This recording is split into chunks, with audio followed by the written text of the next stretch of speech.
سيادة المدير، سيادة المدير، يا مدير، يا مدير. عم ابعد عنا، بص رجلك، ابعد عنا عايز تاني. ايه يا زفت النيل انت؟ خرب بيتك وخرب بيت سيرتك، عايز ايه؟ صدعني سيادة المدير، سيادة المدير، اهلا يا زفت. يمي يمي يمي خاف يا عيد. يمي. اتكلم باسلوب احسن من كده، مش هقول لك تاني، ماشي؟ اتكلم باسلوب احسن من كده. يا زفت النيل انت اللي ما شفتش تربية. يا عليك، ده انا بهزر. هو انت تعلمني ازاي اتكلم يا جحش انت؟ ها؟ قول عايز ايه واخلص.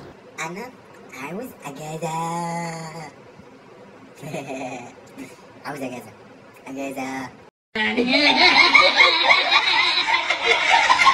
عاوز اجازة. ليه بقى يا ابن الشركة عايز اجازة؟ قول لي كده. ليه يا حبيبي عايز اجازة؟ عاوز اصيف. عاوز اصيف. تصدق انك كده تزعلني منك يا سيحة؟ يا عيب عليك يا ولد، كنت اتوقعها منك يا حبيبي.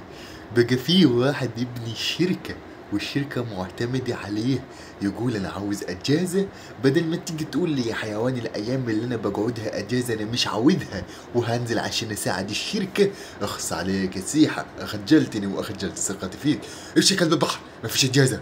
تخص عليك وعلى خلقتك، امشي. اجازة على الاخرى واحنا فاتحينها سبيل الاجازة وجبت زفت ونيلة.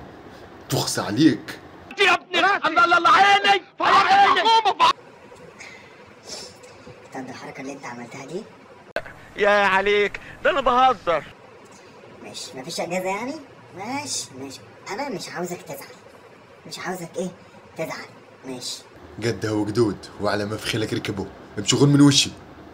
انتوا عايزين تطلعوا الكلب اللي جوايا.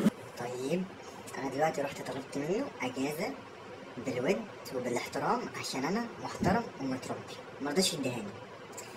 سهلة نعملها مرضي، في اكتر من كده؟ لا سهلة تتعمل مرضي، مفيش اي مشكلة. هاتشي وعندي برد بقى وخلاص. ماشي انا عارف اجيبك ازاي. ماشي سيادة المدير، هاتشي.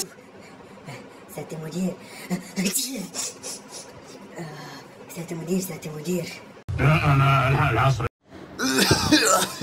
اعوذ بالله، ايه ده خلص يا فيها يا ده سيحة فيه يا ولا كل ده؟ ايه العاصفة والحفر اللي انت عاملها علينا دي؟ عندي برد يا سيادة المدير، عندي برد، عايز اجازة.